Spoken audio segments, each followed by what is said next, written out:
Eaton, born August 1898, dying in September 1958, was an American Broadway performer, choreographer, and dance supervisor. She was also a murder victim, and her murder has never been solved. Let's learn more about the so-called most beautiful legs in America. When she was a child, she started performing professionally with her 6 siblings, born to a poor Irish family who lived in Portsmouth and Norfolk, Virginia. Her father likely worked in the port of Virginia, and her mother was born in North Carolina, just across the border. There is a lot of miscommunication in her life story because some sources state she was born in Washington, D.C., or that she just took dance lessons in Washington, D.C. But we know from census records Pearl Eaton was born in Ward 1 of the city of Norfolk, right along the water, extremely close to the port in the red area pictured here. She and her siblings became known as the dancing Eatons. All the siblings, and even the brothers, appeared in the Ziegfeld Follies each year between 1918 through 1923. They started dancing very early in life, which we will get into later with our overview of Mary Eaton, Pearl's younger sister. At the age of 17, Pearl made her Broadway debut in Robinson Crusoe. Then she went on tour with The Passing Show. In 1917 or 1920, she married musician Harry Levant, 2 years her senior, and gave birth to a daughter named Doris, presumably named in honor of her younger sister. Doris would marry into Hollywood royalty, which we will get into later. The Levant family moved to New York City, where the 1920 census records Yiddish was spoken in the home. Levant was not an American, he was Russian. He also dodged the World War I draft and nearly dodged the World War II draft, only signing up in 1942. This raises questions as to how persecuted the Jews really were by Germany during that time. It also reflects the Talmudic proverb that during war Jews should sign up last, so they are the first to return home, and Levant was Jewish. There seems to have been friction in the marriage. Pearl never took Levant's last name, and she was busy doing promotionals for the Ziegfeld Follies, which required her to pose on New York City fire escapes in lingerie. In 1918, just a few months after giving birth, she was hired to be in the chorus of the Ziegfeld Follies. She also danced in the Midnight Frolic and 9 o'clock Review. Flo Ziegfeld, who you can learn about on this channel, said she had the best legs in America and referred to her simply as Legs in an ongoing dehumanization of American women. There is a Ziegfeld Follies playlist on this channel if you're interested in that content. Pearl would remain with Ziegfeld for 5 years, appearing in the Follies in 1918, 1922, and 1923, and in the Midnight Frolics of 1919, 1920, and 1921. While she was never made a principal dancer with the Follies, from 1918 onwards, she worked as an assistant to the dance choreographer Ned Wayburn. Her talent in teaching others probably started when she was corralling her younger siblings in the dancing Eatons. During the 1920s, she appeared in the Broadway shows Criss Cross of 1926, which would later be made into a film starring Burt Lancaster, The City Chap of 1925, and She's My Baby of 1928, but she never received top billing. Her husband participated in orchestra conducting with his brother, pianist Oscar Levant, at this time. Producer and Connecticut native Charles Dillingham was so impressed with Pearl's skills, he made her the first female stage manager of his company. According to some sources, Pearl developed a reputation as a party girl, straying from her husband, who spent most of her evenings drinking at speakeasies during this time. Others report she was reclusive.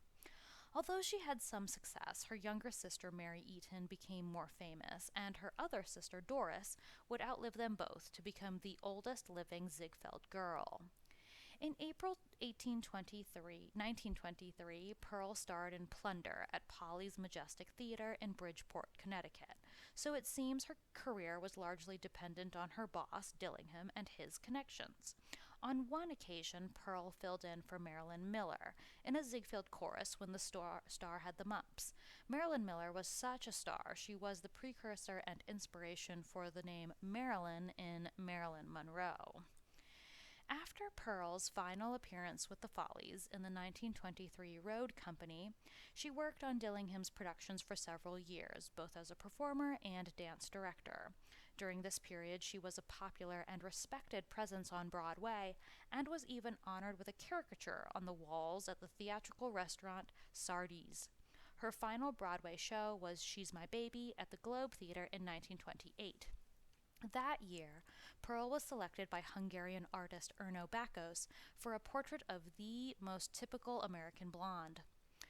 But in 1928, she was also divorced, and she moved to Los Angeles, where she dabbled in real estate and worked as a dance director and choreography for RKO Studios, creating dances for such films as Hit the Deck with Jack Oakey and RKO's largest hit of the decade, the Ziegfeld musical extravaganza Rio Rita, starring B.B. Daniels.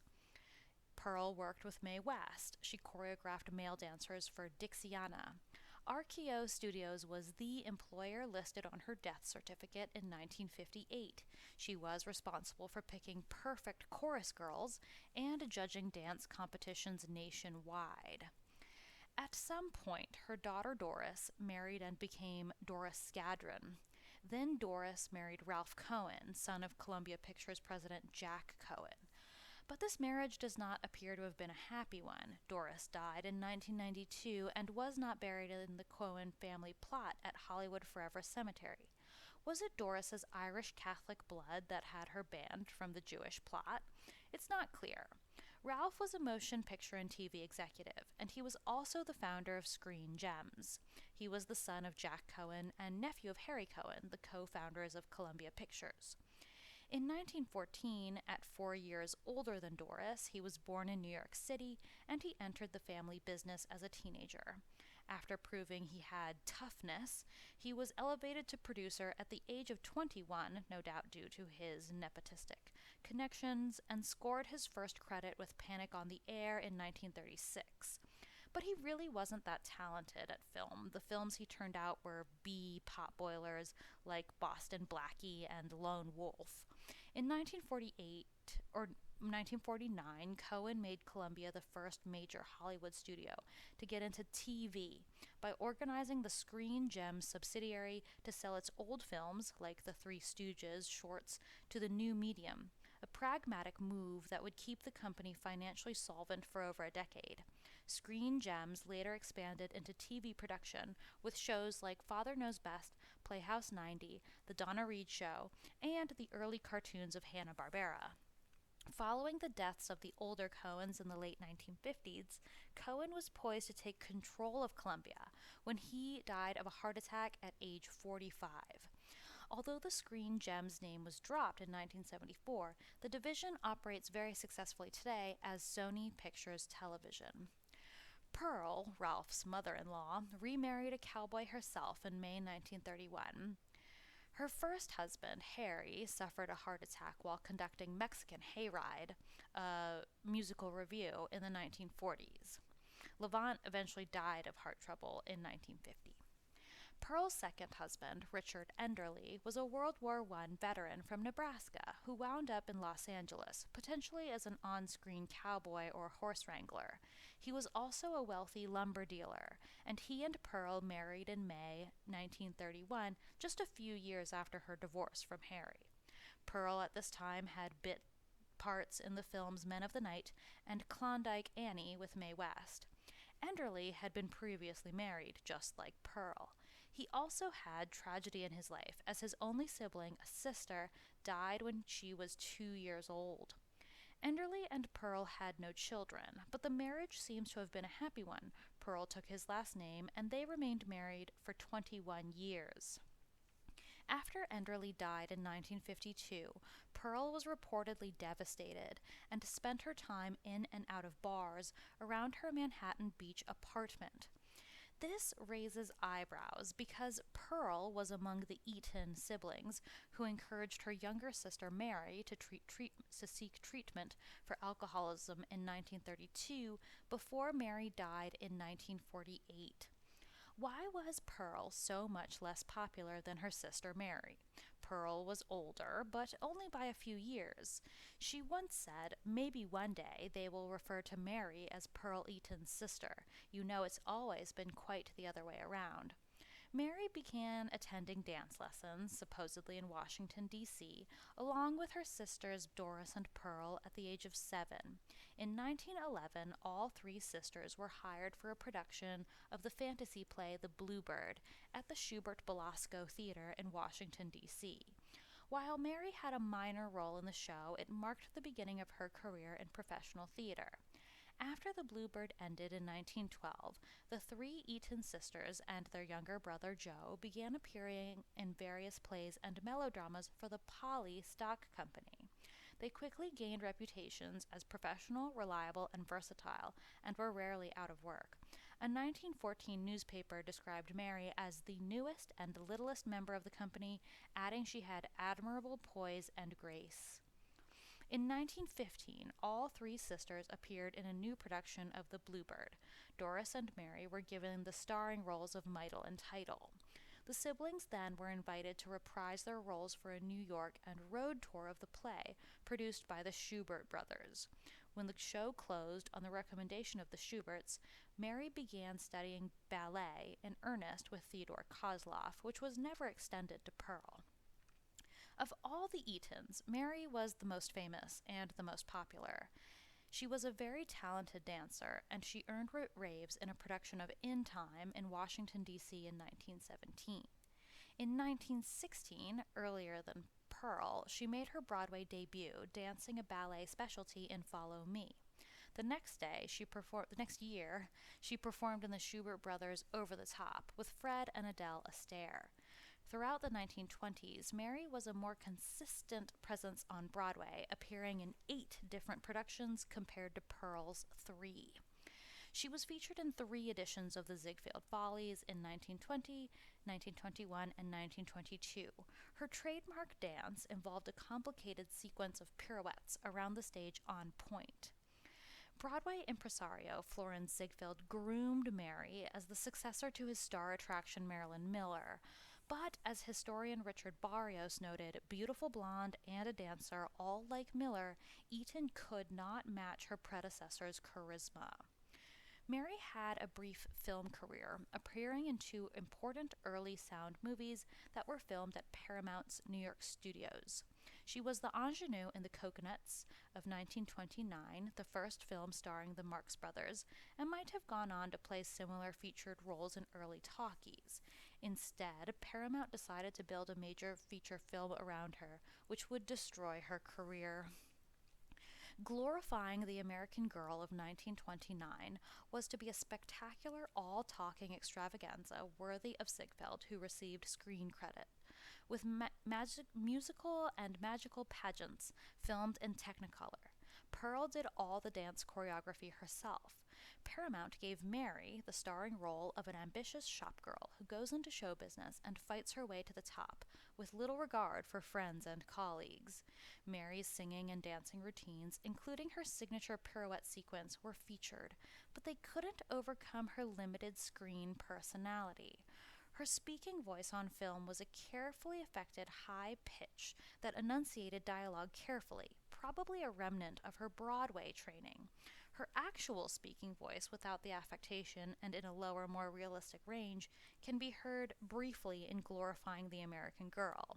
The film was completed, but Paramount executives considered it too weak to release, and shot new footage of celebrities Eddie Cantor of the Follies, Helen Morgan, and young singer Rudy Vallee to bolster it. After a terrible preview, Paramount sneaked the film out in late 1929 to smaller towns, hoping to attract curious audiences with the Broadway repertoire, and they avoided a New York premiere until early 1930. But critics still panned it, and audiences stayed away. The film is a series of highly costumed tableaus, and it's more surreal than a typical narrative. The film's commercial failure abruptly halted Mary's screen career, and she fell into alcoholism, of which she would die young. However, the film has survived the test of time, and clips of it and its costumes are spectacular. Turning to one of Pearl's brothers, long after his showbiz career was over, brother Charles Eaton served as a captain in the Army Air Corps in Italy during World War II. Following the war, he went into business with his sister Doris, who operated a thriving Arthur Murray Dance Studios franchise in Detroit and did occasional theatric engagements. In 2003, with his sister Doris, he co-wrote an Eaton family memoir titled The Days We Danced. But what happened to the Manhattan Beach bars? Was Pearl targeted by bad actors? Was she blamed for the death of her son-in-law, Ralph Cohen? Did she owe somebody money? Both her ex-husbands were dead. Her brother, Robert Othello Eaton, was dead. Her sister, Mary, was dead. Her daughter was living on West 57th Street in New York City, miles away. Pearl had a steady job at RKO Studios. There was no sign of a big comeback for her that would spark a jealous rage. The Eatons had already seen their popularity go down with glorifying the American girl, with its Southern blues numbers and Rudy Valley hits, a nationalist piece that stands out amongst globalist garbage. But on September 10th, 1958, Pearl was attacked in her apartment, suffered a hemorrhage, and died. But her death certificate makes no mention of this. Instead, after an autopsy, her cause of death was listed as severe fatty metamorphosis of the liver. So what really happened? The press insisted it was murder. Her body supposedly showed signs of a struggle, and she was reportedly naked in a pool of her own blood. Her nudity suggests a sexual crime. There was no indication of forced entry, which suggests either she knew her killer or the door was simply unlocked. Manhattan Beach then, as now, wasn't a great neighborhood, and so the door unlocked theory is a little suspect. But Pearl came from a different time, when neighbors knew neighbors, and so it's very possible the door was left unlocked as she circulated the bars. Manhattan Beach police were loath to investigate murders, even when it affected their own staff in the late 1950s. El Segundo police officers Milton Curtis and Richard Phillips were killed on duty in July 1957 at a traffic stop in Manhattan Beach, just 6 minutes away from Pearl's apartment. During one night in 1957, Gerald F. Mason terrorized and robbed 4 Manhattan Beach teenagers, raped one of them, and shot these two police officers to death. Investigators didn't identify and track him down via fingerprint match until 2003. In July 1957, Robert Dewar, his buddy, and their dates were parked at a lover's lane on Van Ness Avenue in Hawthorne near Manhattan Beach. When Robert rolled down a window, a man, Mason, pointing a firearm at him suddenly appeared. The gunman took their money, jewelry, and made all of them undress, bound them, raped one of the girls inside the car, and then stole their 1949 Ford sedan. About an hour and a half later that night, 2 police officers, who had no idea Mason committed these crimes, stopped him for going through a red light on Rosecrans Avenue and Sepulveda Boulevard, and prepared to give him a ticket. The intersection of Rosecrans Avenue and Sepulveda Boulevard is a very short drive from Pearl's house. It seems Mason knew this area well, and Pearl's apartment was just off the main drag of Sepulveda Boulevard. Mason should have gone on his way at the traffic stop, but instead he pulled out his gun and shot the officers 3 times each. Richard Phillips radioed for an officer and an ambulance, but he died before it got there, as did his partner Milton Curtis. Ballistic evidence at the scene suggested Phillips, known for his marksmanship, shot the attacker once before he fled. But the mystery man vanished. Police found skirts belonging to the female victims inside the car, indicating a serial attacker with a penchant for trophies was on the loose. Robert Dewar, who saw the man's face, described him as soft-spoken and uneducated with a southern accent.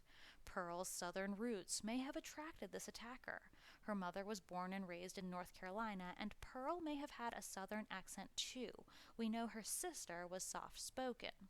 Charlie Porter, a police officer who had driven past the scene where Phillips and Curtis had just stopped Gerald Mason, described him as about 6 feet tall, having short hair, and appearing arrogant, according to 48 Hours episode, The Ghosts of El Segundo. Investigators lifted a thumbprint from the stolen car's steering wheel but found no matches. 3 years later, Manhattan Beach homeowner Doug Tooley turned over 2 watches and a .22 caliber handgun he found while digging up weeds on his property. The timepieces belonged to the robbed teenagers. The attacker apparently dropped the items while fleeing after abandoning the stolen car on that night in 1957. Did Mason stick around? He described himself as a drifter later. Maybe he couldn't afford to move. Is it possible he stuck around and took his violence even further with Pearl Eaton in September 1958? At some point, he did leave Manhattan Beach for South Carolina. Then, in 2002, a woman told El Segundo police her late uncle bragged about killing 2 police officers. This was a dead end, but it kick-started interest in the case again. Investigators used the newly available automated fingerprint identification system to run the fingerprint from the teenager's stolen car. Up popped the name of Gerald Fitton Mason, a prosperous retiree who lived in South Carolina. His handwriting matched the signatures on the Sears records for the purchase of the guilty gun in Louisiana. Gerald Mason made a small fortune by buying, selling, and operating gas stations and convenience stores.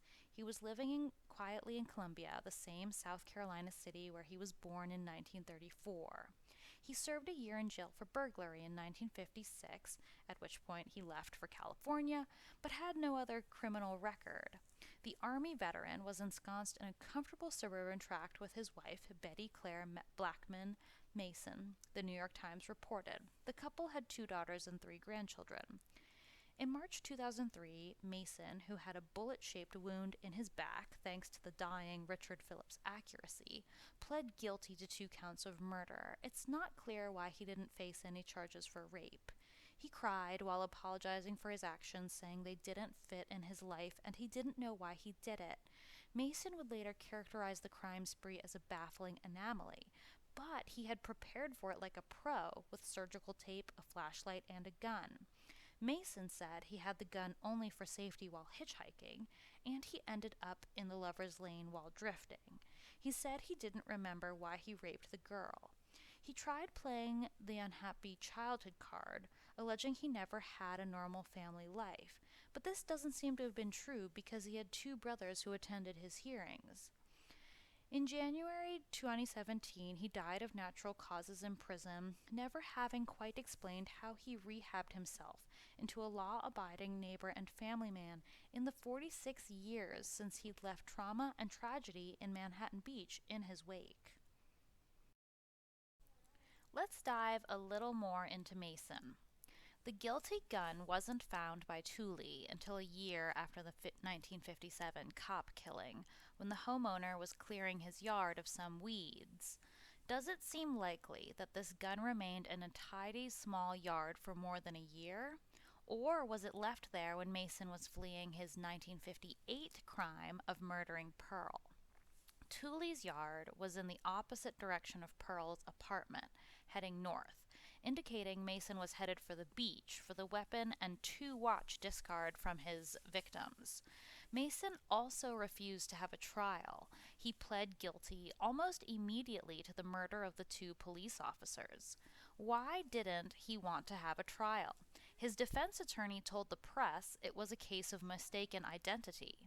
If Mason or the evidence was cross-examined, would Pearl's murder surface? Was that the whole point of the guilty plea? And then there's the drifting aspect. Mason was living at a YMCA in Shreveport, Louisiana, when he bought the gun that was used to kill the 2 police officers. And sure enough, there is a YMCA, the Torrance South Bay YMCA, just a 20-minute drive south from Pearl's apartment. There's also the strange feminine bracelet found at the scene of the crime in 1957. None of the victims or their families ever claimed it as their own. So whose was it? Mason already served time for burglary. Was Pearl's murder a burglary gone wrong? If so, why was she found naked, supposedly? In a box in the University of South California archives, there are 4 photographs. The photographs include a distraught man being interviewed police after the murder of his wife. Here is the description provided by USC. Possible murder, nude woman found on beach, April 2nd, 1958. Park Hendershot, 40 years, husband of woman. Miss Alvia Hendershot, 36 years, possible murder. Photographer Emery. Date 1958 April 2nd. Reporter Emery. Assignment possible murder. Nude woman found on beach. At Seal Beach, Police Department woman's husband Park Hendershot, 40, insulator, of 4902 Lincoln Avenue, Cypress. Copy of snapshot shows Hendershot and his wife, Mrs. Alvia Hendershot, 36 years old, in pictures made 2 years ago, a year after their marriage. According to the victim's niece, Mrs. Cheryl Galante Watts, the woman's name was Alivia or Alvia Galante Lawrence. She died on April 1st, 1958. I do not think it was a husband who murdered her, possibly a boyfriend. She left 4 children behind. 2 of them are still alive. A mystery article was written in regards to her murder. My dad identified the body. Statement from May 21st, 2014. Now let's turn to a newspaper clipping from April 1958. Santa Ana, April 12th. George Enneman, 26, Cypress dairy worker, confessed he beat Mrs. Alicia Hendershot to death early April 2nd and threw her nude body into the rain-swollen Coyote Creek.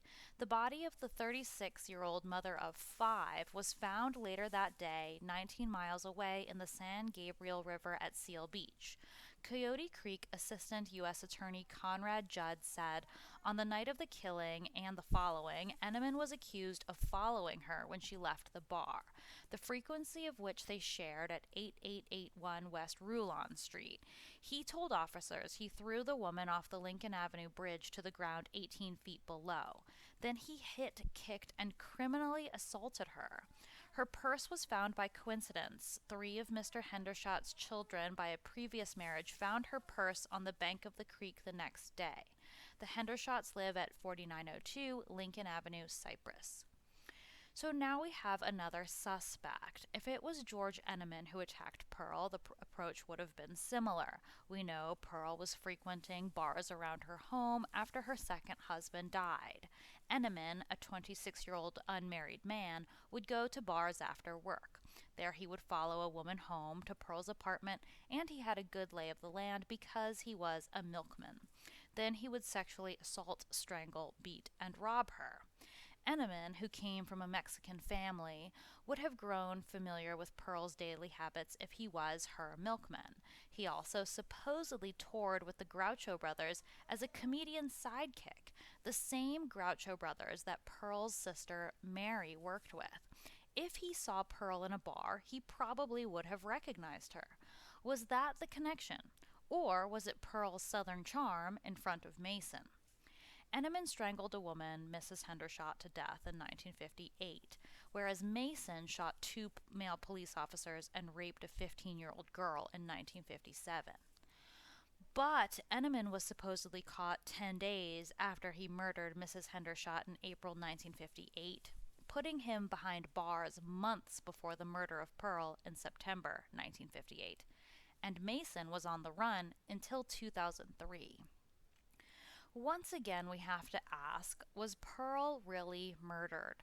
The New York Times made no mention of it when it published her obituary in September 1958, but the Hollywood and Los Angeles press did. Were they confused with someone else? What do you think? Do you think you know who killed Pearl Eaton? Let's now turn to the autobiography of Pearl's sister, Doris, the 2003 The Days We Danced. While this autobiography omits incredibly important details such as the downfall of glorifying the American girl, it also omits any mention of Pearl's murder. Let's dive into Doris's own words. My eldest sister, Evelyn, read the ad, and while she was too old at 17 to try out herself, she grew very excited about the opportunity it presented for her three sisters, Pearl, Mary, and me. Pearl was 12, Mary was 10, and I was 7. We had all been studying dance at Miss Cora Shreve's dancing school, and appeared in little recitals she did now and then. My two younger brothers, Joseph and Charles, were too young, and my older brother, Robert, was decidedly uninterested. Evelyn had a passion for the theater. Before we left Norfolk, Virginia for Washington, D.C., Aunt Rose Stevens, Papa's sister, had taken Evelyn to the professional theater with her several times. This began a fascination for the theater and show business that developed in her like a virus, one that blighted her whole life. Although never striving to perform herself, she was the one who started us Eatons on our show business journeys. She reaped some personal fulfillment in the theatrical successes of her own children years later. Evelyn's room was plastered with pictures of actors and actresses cut from magazines, and she was always directing Pearl, Mary, and me in some kind of make-believe performance. When it was warm, we would entertain in the backyard, and if the other family members didn't like what we did, they threw dry leaves at us. That wonderful backyard is one of the clearest memories of those early years when we lived on Rhode Island Avenue in Washington, D.C.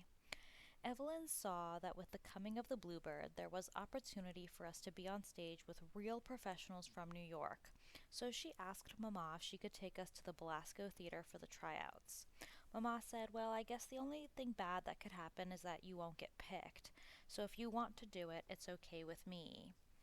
Evelyn's efforts initially got us into show business. I remember Mama saying that as a small girl she wanted desperately to go to the theater and eventually become an actress, but her parents, who were very religious and straight-laced, would never even permit the subject to be discussed. They were leaders in the Methodist Church in Portsmouth, and my grandmother was a national officer in the Women's Christian Temperance Union. According to W.O. Saunders, Mama's cousin, who wrote an article about her for Collier's in 1925, she was the star elocutionist in the public schools. She was a wild young thing, not a bad girl. She was full of fun and laughter and mischief, and she liked to kick up her legs. She was a romping, frolicking, reckless kid with the prettiest legs and the greatest wealth of curly blonde hair in Portsmouth. After moving from Norfolk, when Papa took a job with the Washington Post as a linotype operator, we first lived in a small house on New Jersey Avenue, but after Joe and Charlie came along, there wasn't room for 7 kids. So we moved to a larger 2-story house at 1408 Rhode Island Avenue, and that is where we lived most of the years we were in D.C. When we started making money from the Poly theaters, we could live a little more comfortably. Papa had only made $18 a week when he worked as a printer for the Norfolk Landmark, and he made $28 a week at the Washington Post. My brother Robert, who was 8 when I was born, sold newspapers, and he contributed $2 a week to the family pot. My uncle Bobby, Mama's little brother, came to live with us temporarily and earned his money working on a Washington tour bus. He gave about $3 a week to the pot. With my cousin Avery, that meant there were 11 people in the house. It was not easy to make ends meet in such a large household. Pearl, Mary, and I were in school when we weren't in shows, and we were not much help around the house even though we all had chores. When she was a teenager, Pearl would often clash with my eldest sister, Evelyn, and they would have stormy arguments, mostly because Evelyn disagreed with whatever it was that Pearl was doing or contemplating, like when she dropped out of high school. But Pearl had her own mind and was determined to do her own thing.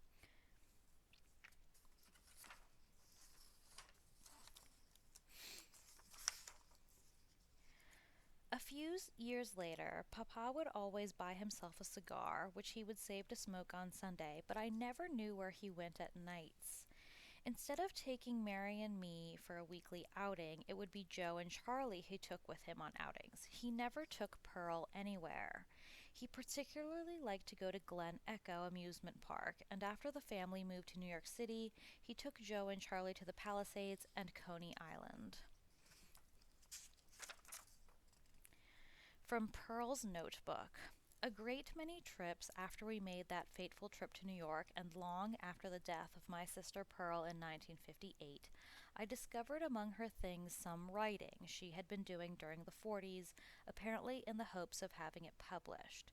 To my knowledge, she never published anything, but I found her account of that early time and her close friendship with Volga Hayworth to be revealing of Pearl as well, as of those rare and exciting days.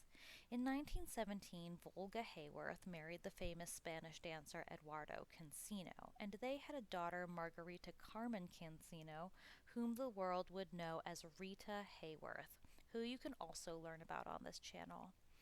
At the time that Pearl wrote this reminiscence in the mid 1940s, Rita Hayworth was Columbia Pictures' biggest star, and one of the most popular pinup girls of World War II. Here it is. On the first day of school in 1914, I met Volga Hayworth. A wonderful friendship began and did not end until 30 years later with the untimely death of Volga in 1945. It was our freshman year, and we were assigned to the same classes. Our mathematics teacher, Mr. Finkel, was also our homeroom teacher, and he was something out of this world. He was handsome, blond, with a marvelous physique, and, praise heaven, he had a good sense of humor. He loved caramels, and Volga and I always made sure we had caramels to give him. He would walk around the room chewing them and trying to give us math problems. The pupils would all laugh at him, but his warm-hearted manner and his charming banter made everyone relax and remain untrained. We learned nothing about math. Volga and I made our best grades in English and dramatics classes. It was during rehearsals of a play called Secret Service that we got better acquainted and found to our mutual delight we dreamt about being in the theater. Volga wanted to be Sarah Bernhardt, and I envisioned myself as being in a musical extravaganza, since I was studying dance and could dance pretty well. In our family backgrounds, no one had been in the theatrical world. Both our dads was printers, but the difference was Volga's dad owned the printing establishment and my dad was a printer for the daily newspaper. Believe me, there were vast differences in our home lives. There were 6 in the Hayworths, and there were 9 of us Eatons, plus an orphan cousin and a hypochondriac uncle. Financially, we were miles apart. Volga's family was well off, and my family barely managed from week to week. But spiritually, we walked arm in arm, Volga and I, and the dreams we conjured up were enough for 100 adolescents. Sometimes I would ask Mama for 25 cents for school supplies, and we would save up the money and then ditch school to go to the stock company matinee. We fancied ourselves sophisticated. We usually treated our boyfriends shamefully because of the sense of superiority we had. When summer came, we hightailed it to the Poly Stock Company and applied for jobs. My brothers and sisters and I had done some work for Poly, so they were not unfamiliar with me. The director liked us, and we applied for atmosphere jobs, extras really. Lady Luck smiled on us and we were hired. We had small parts all summer, and by the end of summer we felt ready for Broadway. But we had to go back to school. But then we had a brainstorm. Thoroughly convinced we had what it takes, we began to secretly plan to run away to New York. We started saving money for railroad fares. We filched canned goods from our parents' larders and hid them in an old trunk in my cellar. Then one day, in an unguarded moment, Mama heard us and surmised what was up. We confessed all to her. And Mama, bless her heart, was her usual understanding self, so instead of berating us, she just gave us a sensible pep talk and promised as soon as we finished high school, she would help us realize our ambitions. She talked with Volga's mother and concluded there wasn't any harm in our pipe dreams. But they weren't pipe dreams. We continued to appear in Polly's stock company plays and continued to get experience. And then when Mary and Doris starred in The Bluebird, Volga and I were in the play as our girls, who came walking out of this big clock and danced a lively routine everyone seemed to like. Mary and Doris were sensational in their roles, and the Schuberts wanted them to come to New York to try out for a new road company. Mama told Volga's mother she would look after her so we two could try out for the play. God in heaven, our dreams had come true. Things happen so fast when I think of those first thrills. Knowing we were going to New York, I get dizzy all over again. getting packed, having a big farewell party at the Poly Theater, leaving Union Station with all our friends and family there waving goodbye, the train ride to Pennsylvania Station, searching for a place to live, finding a rooming house on West 45th Street, exploring the streets for stores and delis, Mama becoming a wizard and cooking on her little sterno stove. We went on the road, and regardless of the hardships we endured, all the stands and one horse towns, it was heaven to us. Volga and I thought it was all elegant. We were actresses, and come what may, we knew it was all for the sake of our art. Then a stunning thing happened. J.J. Schubert talked to Mama and said he had nothing at the time for Mary and Doris, and advised her to take them back to Washington and put them in school and have them study ballet. When Mama reported this to us, she seemed sad and disappointed. Then she looked to Volga and me and spoke the most exciting words I had ever heard. But Mr. Schubert wants you two to report to the Winter Garden Theater next Monday for rehearsals with the chorus. It's the new Al Jolson show. Can you believe it? Pearl, who was always more cynical and probably more sophisticated than Mary and I, did not like the play The Bluebird like we did. Pearl seemed worldly, even as a teenager, and she thought the Bluebird was overly sweet and silly. That is perhaps the prevailing view of the play today, which hasn't been staged in many years, but I prefer to remember it in my way as a wise and philosophical work. The singing and dancing utensils in Beauty and the Beast seem right out of the Bluebird. By 1916, Pearl, Mary, and I had become the primary breadwinners for the family, and we had gone from 50 cents a performance in that first Bluebird to earning a great deal more money than Papa. It would be that way throughout the rest of Papa's life. At different times, each of us became the chief breadwinner, first Pearl, then me, then Mary. When Mary's ballet studies ended, she started earning more than all the rest of us put together at $5,000 a week.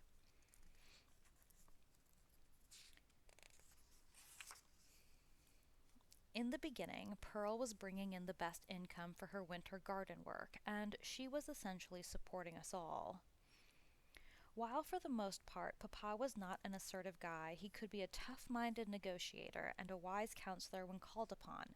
That helped him later when he represented Mary as her agent, but he never represented me or Pearl.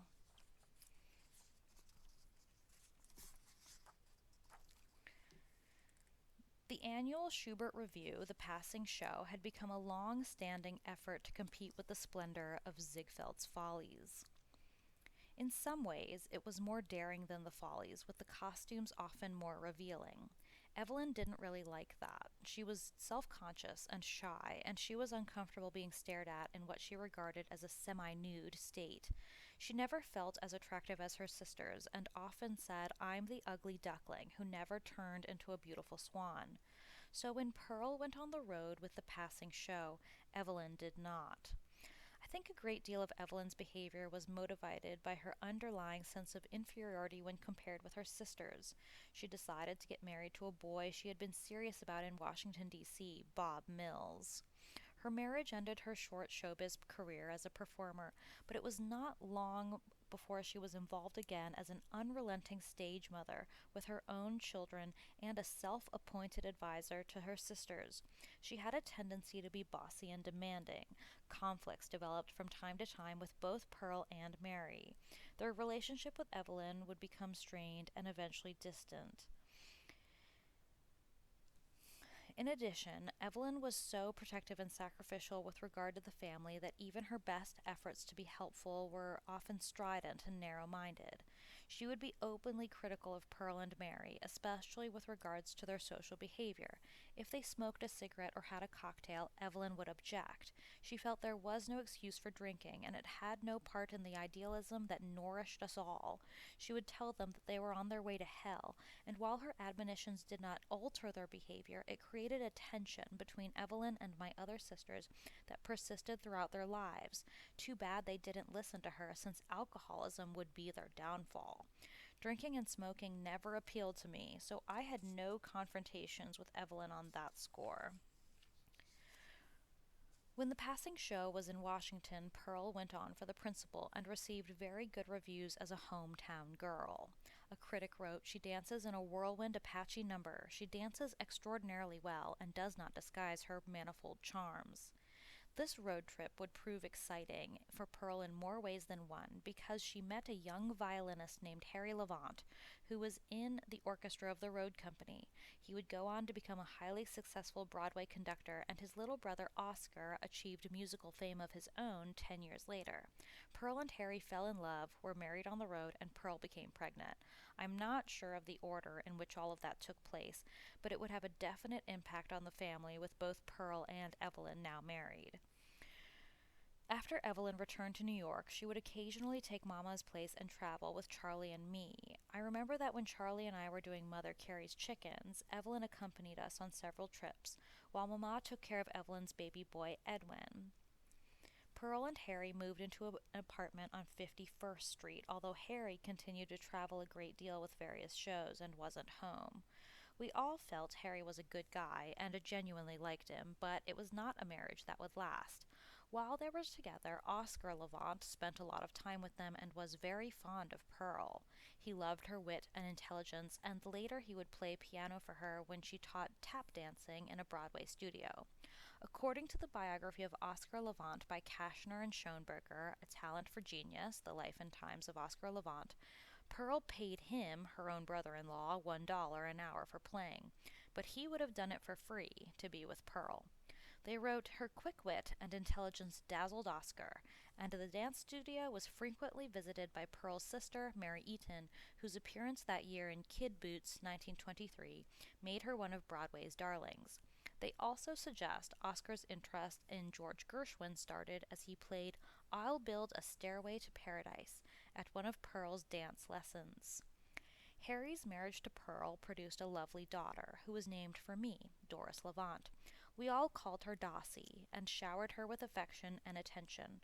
Since Pearl always lived near us, Dossie was often surrounded by doting relatives. After they were separated, Harry would come to visit Dossie through the years, but only rarely did he socialize with anyone else in the family.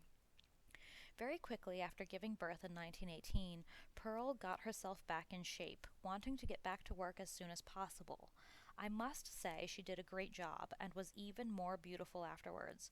She had a great figure with beautiful legs and was back on the stage dancing in no time. Happily, there was a lot of work waiting for her.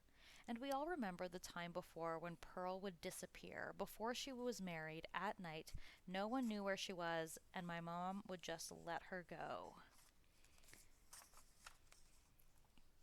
Pearl in 1918 was a specialty dancer, still at the Winter Garden in Sinbad, another show written for Al Jolson, and once more he was a huge success. 3 of his greatest hits were included: Swanee, My Mommy, and Rockabye Your Baby with a Dixie Melody. It was a good break for Pearl because she was out of the chorus and in a featured dancing role in a major production.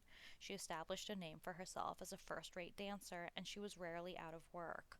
Although throughout her career she would not have her name in lights the way Mary did, she became well known as a dancer and choreographer.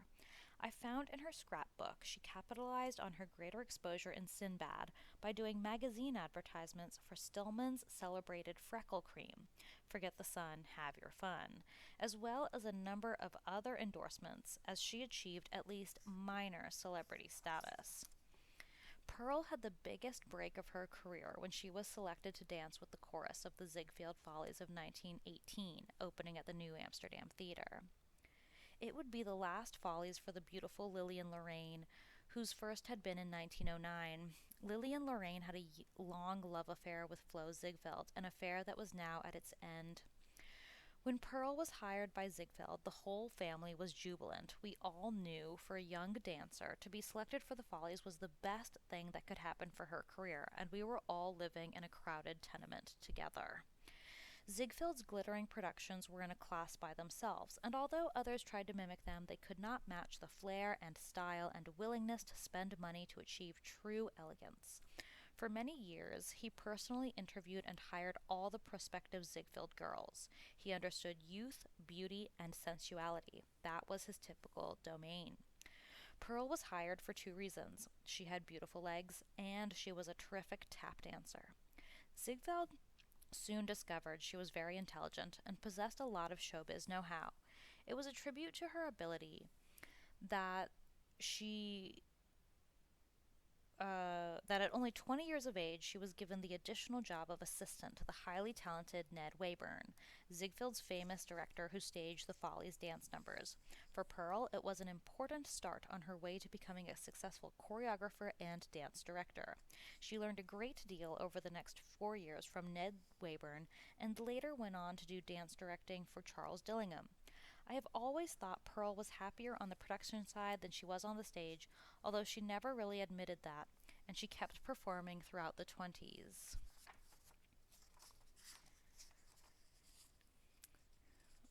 In an unpublished draft, Pearl wrote, Ziggy, for Ziegfeld, frankly admitted employing a star was simple, but discovering and developing unknown beauty and talent was the exciting challenge.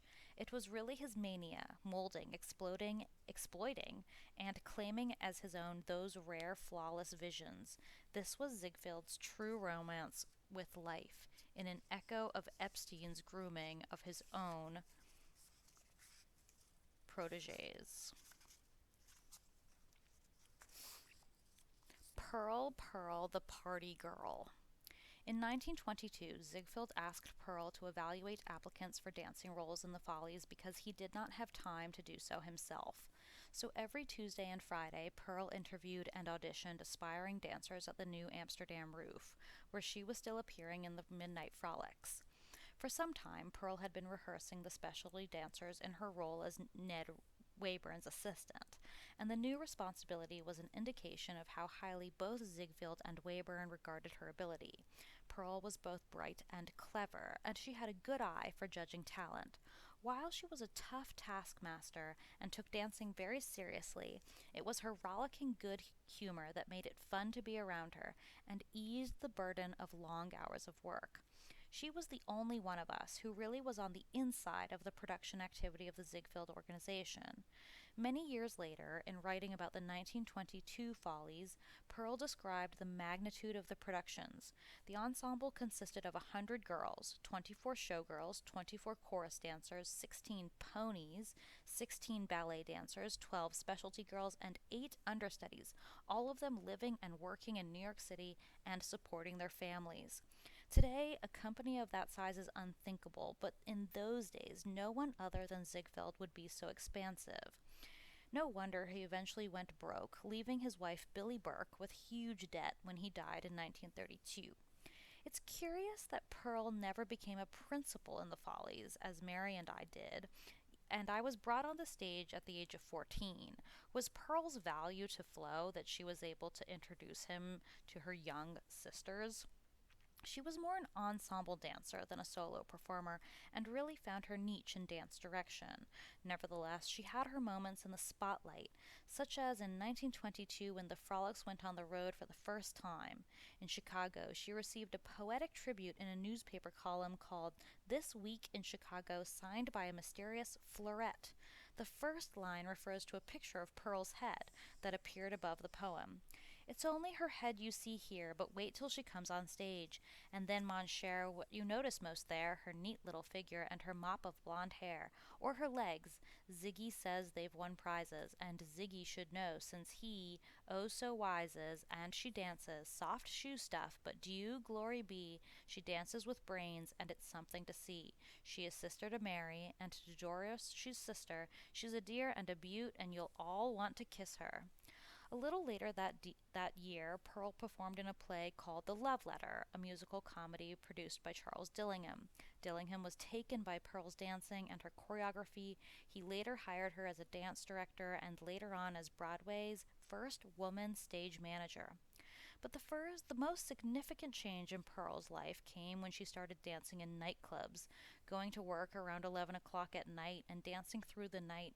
I don't know how she managed it, but she seemed to thrive on it.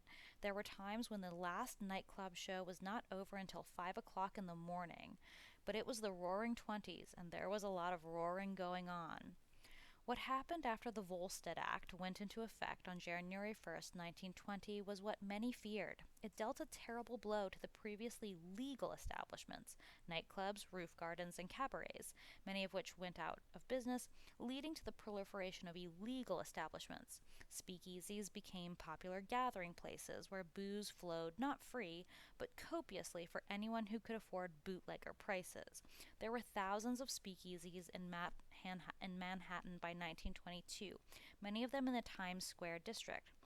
Nightclubs became the term applied to speakeasies with floor shows, and they typically featured highly visible hosts or hostesses to give a personal identity to the clubs.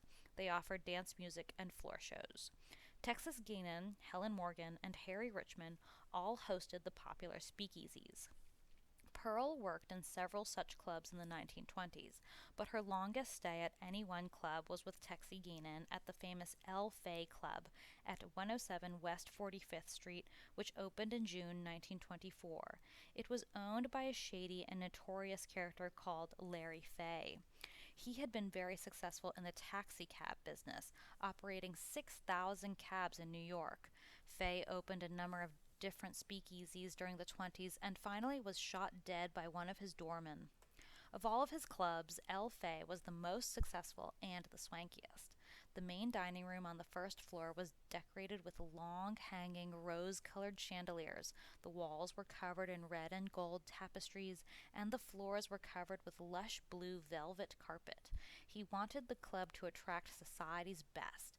Almost from its beginning, celebrities flocked to it, community leaders loved it, sports figures and mobsters made it a favorite rendezvous, and it became ritual for high society to end each evening's activities by dropping by El Fay. Larry actually asked me out to dinner on one occasion, but I declined as politely as I could while making it very clear my mother did not allow me to go out with older men. Pearl Eaton, sister of Mary Eaton, last seen in the Midnight Frolic, scored a decisive hit and was welcomed back into the limelight by her many friends, El Fay reported at its opening. Texas Guinan's Hello Suckers greeting to her customers became her trademark. When customers began to discover they really were suckers to pay the high prices, she dropped the greeting, but it always stuck as her signature salutation, and years later, Pearl would attempt to teach Mary's pet parrot the phrase. Texas was approaching the age of 50, with obviously dyed blonde hair and heavy makeup, but she was still a striking and attractive woman. Years later, in 1945, the very pretty Betty Hutton would play her in a film called Incendiary Blonde. Texas always treated her little girls, the dancers, as if indeed they were little girls. The girls were picked for their ability to perform individual acts, tap, dance, high kicks, and singers. They all had to be young and pretty. Together they formed a highly talented chorus, and the show was considered to be the best nightclub act in New York, as well as the most beautiful and artistic club. It was also the most expensive. Those who chose to eat dinner there could run prices and to $1,000 in a dinner for four, with drinks and wine. In the beginning, the cover charge was low, ranging from $2 to $8, but that increased substantially, eventually rising to $20. You could buy a bottle of so-called champagne, which was typically sparkling cider in the Prohibition days, for $35 a bottle.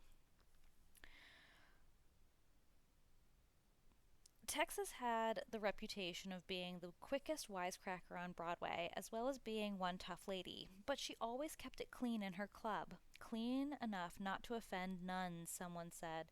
It's hard to believe, though, that in the wee hours with all-night drinking, the place didn't get a bit raucous. Of course, it was a time of sexual revolution, and New York was the avant-garde. As the 20s progressed and Pearl went on to different clubs, there was more near nudity in the shows, and the clubs became wilder. At El Fay, Pearl was a featured dancer with a chorus ranging from 6 to 10. Barbara Stanwyck danced there for a while, and several other Ziegfeld girls joined her. Initially, the shows were produced by Niels Grandlund, a colorful Broadway character I worked for later on. Because the audiences at El Fay included some of the biggest names in New York, members of the press would hang out there too. Sometime in the mid-20s, El Fay was closed.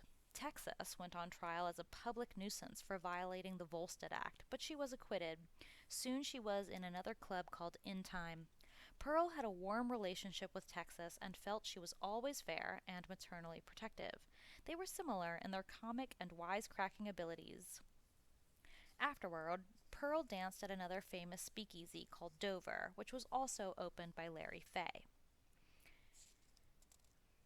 Mama enjoyed going to clubs with a small group of us to see the shows, and the crowds were always interesting to watch. Sometimes there were showbiz celebrities, sometimes there were mobsters. Chorus girls often got involved with some of these Prohibition era mobster types because they had power, wealth, and the excitement of danger. All of that, but especially the wealth, had a magnetic appeal to the ambitious and the careless. Too often, the girls' poor judgment led to misery and pain. One former Ziegfeld showgirl named Kiki Roberts, whom Charlie was sweet on when he was about 16, and so was she, married Jack Legs Diamond, who later was gunned down by rival mobsters. In those wild days of Prohibition, outlaws were treated like heroes, especially when they were rubbing shoulders with the social elite. Mama never raised any objection to Pearl working in such places, although the hours were very long and the lifestyle was troublesome. Mama knew Pearl was her own person, a strong individualist who was going to lead her own life in the way she chose. So whatever objections Mama might have had, she kept to herself. It was Evelyn who criticized the way Pearl was living her life, and perhaps she was more aware of what was going on than the rest of us. For years, Evelyn tried to change the course of Pearl's life with turbulent confrontations that did no good. She described Pearl as living a loose life, but I don't know what she based that on. Pearl's marriage was over, and she loved to party. What relationships she had with other men she kept to herself, and I never found out much about her private life. I did know Pearl was always more adventurous than Mary and I, and she found excitement and pleasure in the hedonistic atmosphere of nightclubs. She enjoyed the intimacy of the shows, the light-hearted bantering with the customers. She always had a host of off-color jokes she loved to tell, and she would do comic impersonations of all the characters in that world of the night. Her language could get pretty salty at times, and someone once told me she talked like a longshoreman. She probably cleaned it up a little around the family, but she never feigned a prim and proper manner. Whatever else she may have been, she was a tirelessly hard worker and had great stamina to work so hard night after night. Pearl was the only one of us Eatons who seemed made for the 20s, and I don't know if she was ever happier than she was during that wild pleasure-seeking era. She became very popular in the clubs, and I'm sure she was well regarded for her terrific, energetic dancing. The patrons spent huge amounts of money in those clubs. Pearl, along with the other dancers, were generously tipped by their well-heeled fans. Pearl had a close-knit group of other dancers she enjoyed being with. They were like a sorority, and among them they knew everything that was going on in Times Square.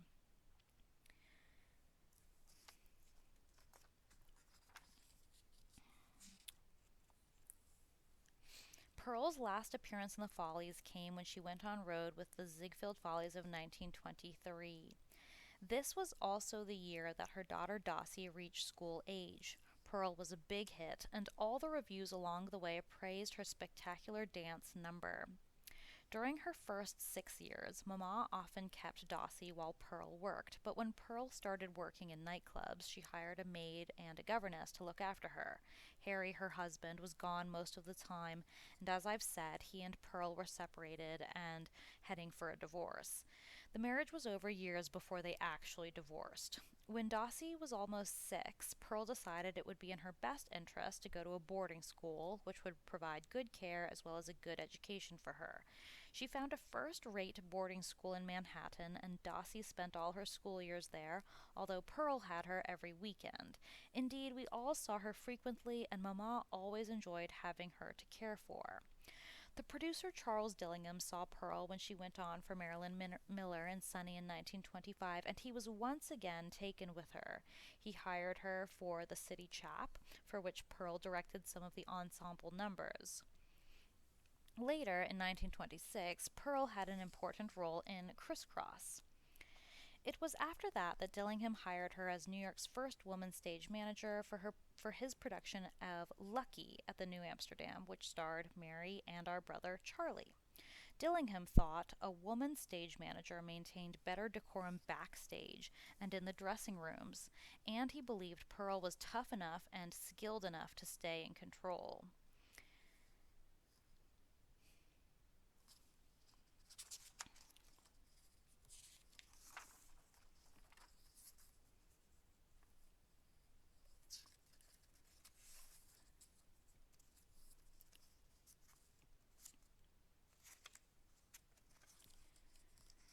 In 1925, Pearl took a dancing role in the Earl Carroll Vanities. He built a supper club atmosphere in the theater, putting tables in the orchestra section, and had the performers greet and usher people to the tables. It was a natural for Pearl, who had done so much nightclub work, to interact with the audience. With her gift of gab and instinctive sense of humor, she worked the crowd very well. The show received mixed reviews, but Pearl received great notices for her dancing, and probably the greatest visibility she ever had as a performer. She was quoted in the papers as saying, "Maybe one day they will refer to Mary as Pearl Eaton's sister. You know, it has always been quite the other way around." The New York Evening Journal said, "It seems that no musical comedy or revue is produced nowadays without an Eaton girl in the company. The distaff side of the famous theatrical family is represented by three beautiful and talented members, Mary, Pearl, and Doris." The fact that Pearl never achieved stardom must have disappointed her, because she worked very hard and had great talent, but her disappointment never expressed as envy or hostility towards Mary. The two really remained friends, and Pearl often worked with Mary throughout the 1920s on dance ideas and techniques. Mary often said that Pearl would have become a star had she not taken time out at a crucial moment in her career to have her baby. I don't think that's true, but what seems very clear to me is that Mary was closer to Pearl than to her other sisters and brothers, and that closeness would continue until Mary's death in 1948.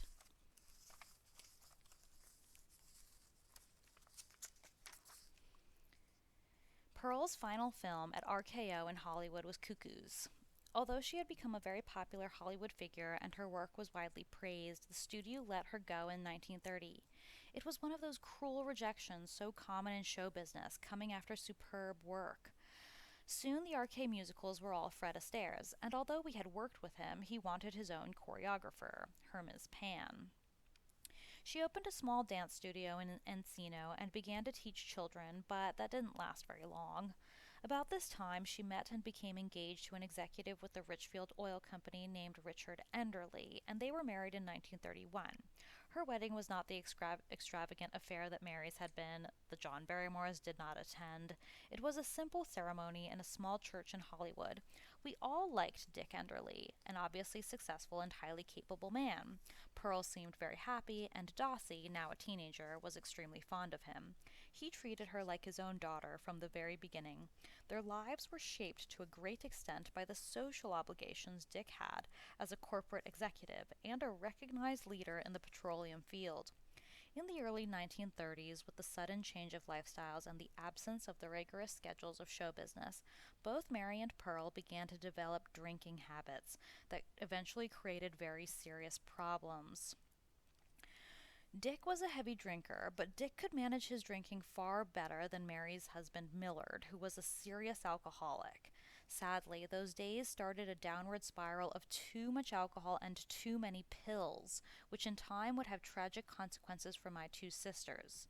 Years later, when Pearl was trying to stay sober and attending Alcoholics Anonymous meetings, she wrote about how seductive the lifestyle was of going to dinner parties at 7, with dinner planned for 8, but with stragglers coming in until 8:30, and finally dinner at 9. So a bunch of drunks were around the table with no appetite left and too much alcohol fueling their egos and their anger. I have witnessed so many ugly verbal battles between husband and wife who were otherwise very nice and gentle people that you would not believe it. Well, I am afraid that became Mary and Pearl's lifestyle for much of the rest of their lives.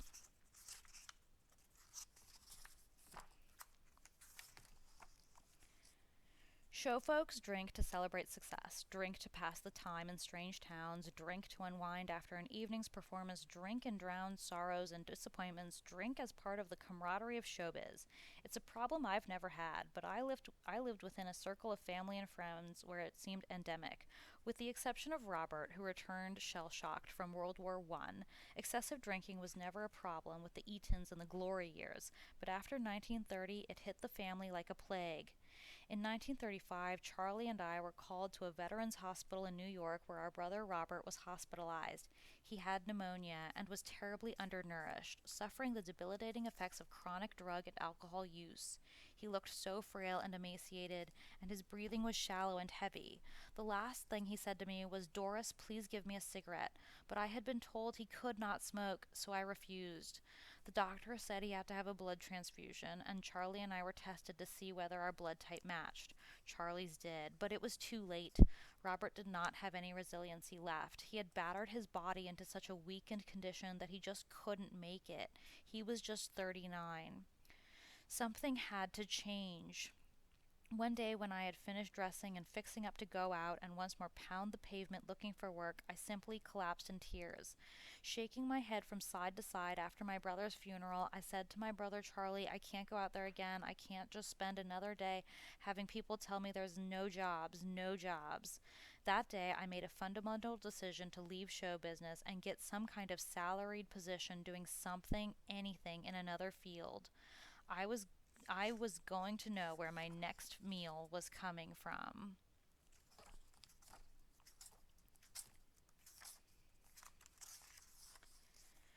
On Tuesday, September 9th, 1958, Morris Goldberg delivered Pearl's daily food order from nearby Gibson's Delicatessen to her apartment at 1426B Manhattan Beach Boulevard. He had come to know her well from his daily deliveries and found her to be both friendly and generous. He liked her wisecracks and robust laugh. But on this day she seemed different. She appeared dazed and somewhat disoriented, and Goldberg was worried about her. When she did not make her customary call for food to be delivered, Goldberg's worries intensified, and he went to see about her. When she did not respond to his knocking and calling out to her, he entered the apartment and found her lying naked on the floor beside her bed in a pool of blood. Goldberg immediately called the Manhattan Beach police, who conducted a homicide investigation. My dear sister had been severely beaten around the head and torso, and a later autopsy showed she died from head wounds. The police questioned the neighbors, but few knew much about her. One even called her a recluse. Neighbors said she was almost never seen outside her apartment. However, someone reported a few days before her death she was seen somewhere with over $1,000 in cash. The police searched the apartment thoroughly and found no cash at all, so they concluded she was killed at the hands of someone who robbed her. The murder was never solved, and we know nothing more about her death than what I have said her. While the news of her death in such a brutal and shocking way was a devastating blow to me, I believe I had been grieving for her a long time before it happened. I knew she was locked into a self-destructive life of pills and alcohol, and while I tried to give her moral support, I could see she was fighting a losing battle. I never expected her to die at the hands of a murderer, but for years I had an ominous feeling her struggle would not have a happy ending. After Mama had gone through the sadness and grief of both Robert's and Mary's deaths, I thanked the Lord she would not have to go through that again with Pearl's terrible end. For some reason unimaginable to me now, I could not leave Detroit at the time of Pearl's death. Pearl's daughter, Dossie, was flying there from New York. Pearl's personal belongings that Dossie wanted me to have, her scrapbooks, writing, pictures, letters, were packed up. Most of what I know about Pearl's last few years I know from these things given to me. Pearl's death at age 60 came 6 years after the death of her husband, Dick Enderley. He was only 56 when he died suddenly of a heart attack at their home in Encino. It was as devastating to Pearl as Mary's husband's death had been to Mary, and it brought a drastic change to Pearl's life. Not only had Dick's corporate responsibilities defined much of their social life, he was also an officer of the prestigious Jonathan Social Club, a member of the Yacht Club, the Los Angeles Petroleum Club, and an exclusive golf club. They lived a life of almost constant social activity, dinners, receptions, parties, travel. Suddenly, with Dick's death, none of that had relevance to Pearl's life, and she felt utterly lost and alone. The social drinking, often excessive social drinking, was so much a part of their life for 20 years now, became for Pearl a solitary practice, and as the years passed, it was more and more insidious. For a while after Dick's death, Pearl tried selling real estate, taking a course that she passed with flying colors. But her heart really wasn't in it, and she ended up just playing around with it. One year, she worked for the special Los Angeles census as a census taker, but that too was a passing thing of no real interest. What she really wanted to do was get back into show business. She wrote in a letter to her former brother in law, "They say once a ham, always a ham, whoever they are." She discerned for her the only way back to show business was through writing. She tried writing various things during the years she and Dick were married, but now she threw herself into it totally. She wrote short stories, biographical fiction, essays, comedy sketches, idea pieces for movies, and any number of songs, both words and music. Most of what she wrote was left in pencil on yellow paper in a first draft, but some things she did complete and sent off to a wide variety of publications: Reader's Digest, Charm, Cosmopolitan, The American Weekly, and Life. Some of her notes indicate she sent an article about Mama to Billboard, but I never found it. She did make several starts at writing about the Eatons getting into show business, and some of that has been printed here. At times she fictionalized the family as if she were writing a biographical novel.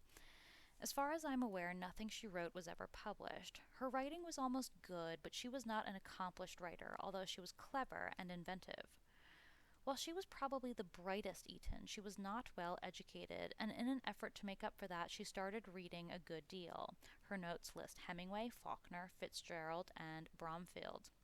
One of her songs, which she called Don't Beat Around the Bush, she liked well enough to have professional orchestrations made for full orchestra.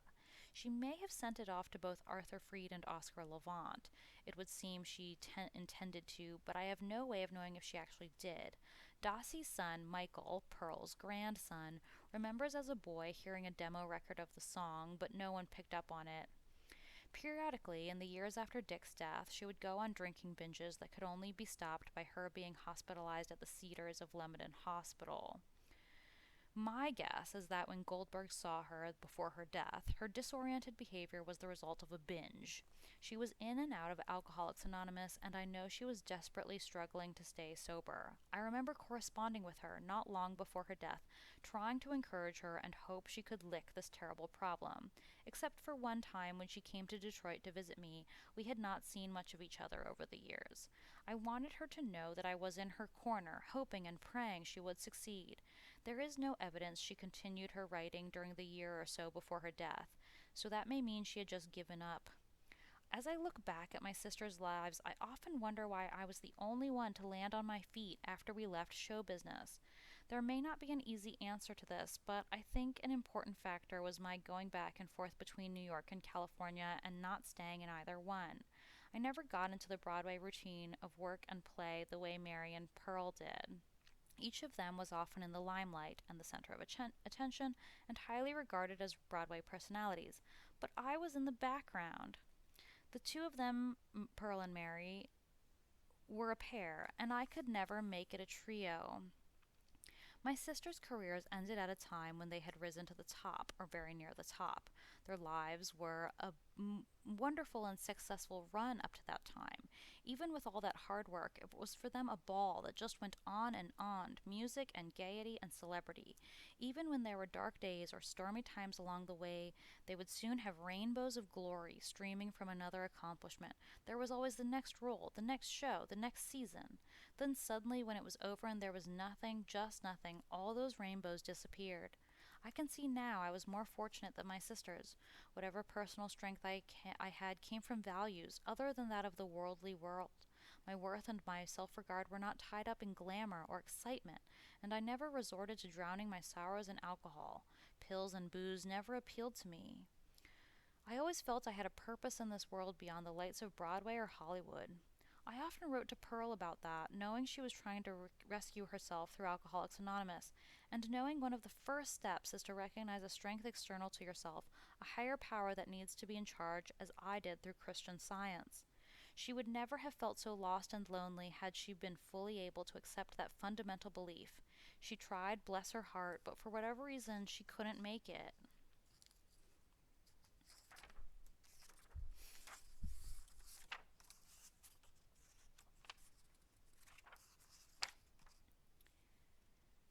What happened to Mary's and Pearl's inspiration, dedication, and hard work? Had the sudden rejection by the theatrical world in which they had been so popular been so traumatic to them as to create a lack of self esteem, a loss of self confidence that they had once enjoyed, a fear of failure in any future endeavors? I guess the smoke of their cigarettes got in their eyes. Yes, and the alcohol got in their brains and bodies, and it ruined their minds and their talents. Throughout the 70s, I had many precious moments with Evelyn on my various visits. Just as when I was a child, she continued to express ideas and thoughts to help me in my intellectual development. She would refer to her files, an accumulation of articles on various subjects that she had gathered throughout the years. She was really a second mother to me.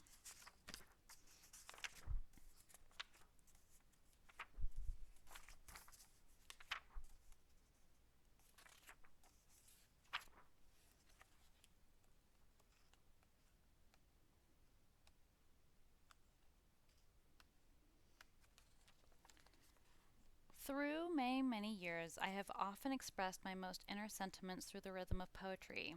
That is a kind of dancing with words. This is my requiem for my family. Years ago, when life was new, our hearts all full of play, we danced and sang and earned a place in the glitter of Broadway. We worked so hard and took our share in moments with the best. The time so full of tempting things, we hardly stopped to rest. To rest and weigh the way things were, or how a change might come. We danced the whirlwind here and there, and then we learned how numb. Our judgment of tomorrow's course, 'twas just a kind of blur. Each day so full of pleasantries, we liked them as they were. We did not note the signs around that pointed to the dangers, for after 15 glory years to Broadway we were strangers. In stages all descending, life turned bleak for family members. Talents shone in bright starlight were now just dying embers. But who can know at start of life to tell the end of trying? We're born, we live, we work, we play, and never think of dying. Perhaps we can't do more than what our changing concepts let us. If that be true, then there's no blame for anyone to tell us. But like the song on Paris, which sparked such memories dear, I'll take those words to comfort me when thoughts bring loved ones near. I'll cherish them as then they were, when hearts were young and gay. No matter how life changed them, I'll remember them that way. We are going to end this video with a little PSA. Outdoor cats are causing one of the greatest extinction events of our time when it comes to birds, with billions and billions of birds killed annually in the United States alone, an estimate of 2.4 billion birds killed per year by outdoor cats. If you know of an outdoor cat or have one, please trap it and keep it inside. Or if you can't keep an indoor cat, please donate it. There is no need to inflict this level of total destruction on the American bird population.